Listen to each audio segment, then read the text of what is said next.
If you've ever wondered if homeschooling might be a better fit for your child with autism, I'm here with some great news today.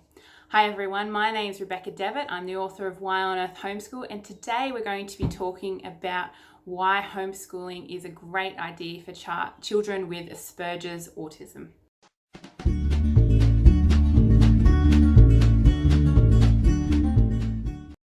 Hey there, please like my channel because I'll be releasing more videos like this soon.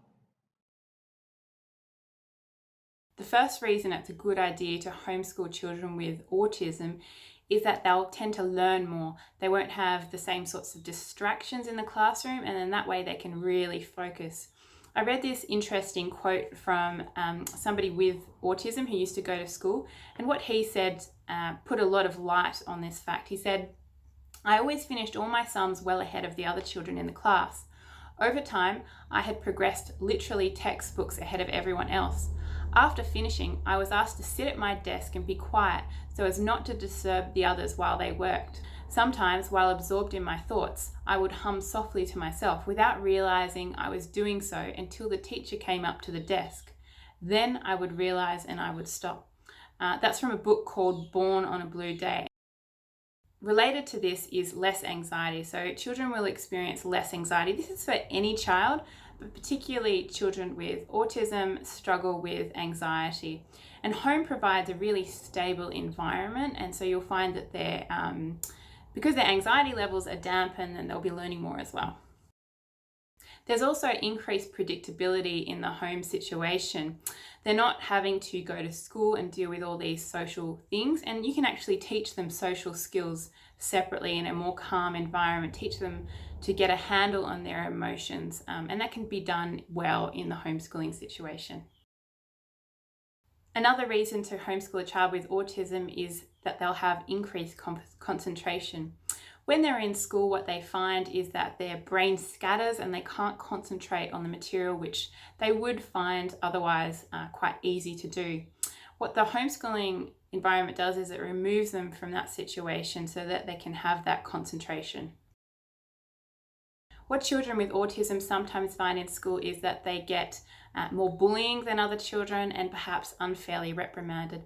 This is perhaps because their brain works in a different way from the teachers and from other students, and so they have actions which they can see nothing wrong with that, or there might not be anything wrong with that, but because they're going against social norms and these children don't know that, they can get in trouble for that. So there was another great quote that I found interesting. He said, "Bullying was sometimes a problem for me because I was different and a loner. Some of the children would call me names or tease me for not having any friends.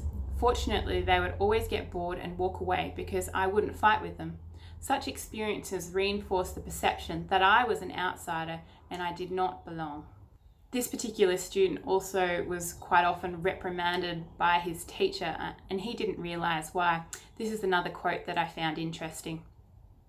"I would get into trouble in class if a teacher thought I was being unresponsive, when in fact I had not realized they were expecting me to give them an answer. For example, the teacher would say 7 times 9 while looking at me, and of course I knew the answer was 63, but I did not realize I was expected to say the answer out loud in the class. It was only when the teacher repeated the question explicitly as 'what is 7 times 9 that I gave the answer.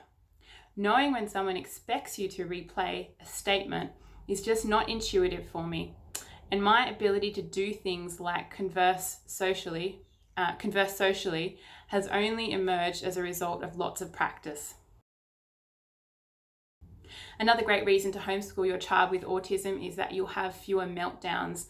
School seems to be quite a stressful environment for these children, and therefore they have lots of meltdowns. Home is a more predictable environment, as we've discussed, and therefore those meltdowns don't happen as they don't get so mentally worked up. A lot of people don't talk about the advantage that more sleep has, but giving a child more sleep, especially in their teenage years when they want to sleep in, is really important, especially for academic marks. If your brain is fresh and it's slept enough, then you'll tend to get better marks. We all know this. And for children with autism, taking away their sleep, perhaps taking away their sleep in high school is even worse for them, and they find that even harder. There's also something called school phobia, which a lot of children get. This manifests in a lot of physical symptoms. They just don't want to go. And this is an interesting quote from this book that I mentioned earlier, which described this phenomenon. He said, "Feelings of anxiety were common for me throughout my time at school. Headaches and stomach aches were frequent signals of how tense I was during this time. Sometimes it got so bad that I didn't even make it into the class at all. For example, I arrived a few minutes late and realized class had gone to assembly. I was terrified of the idea of walking into the hall by myself and didn't want to wait for all the crowds and noise of the children walking back out together afterwards. So I walked straight back home to my room." School also has a lot of stressful events for children with autism. Homeschooling allows them to veto these events. So if you have a carnival day that a child with autism is really not looking forward to, they might have a meltdown or be somber about that a few days leading up to that. So school allows you to take out that, and if you want to go and do those things like swimming and that sort of stuff, you can do that with your child yourself, and therefore maybe have a more controlled environment and teach them yourself, and you'll be able to look out for those signals of when they're having enough, or just be able to control the environment a little bit more to make it easier for them. If you have any questions, let me know in the comments section below. So that's it. If you like the video, please like it, subscribe, comment, anything you like, and I'll be talking to you next time. Thanks for listening. Bye.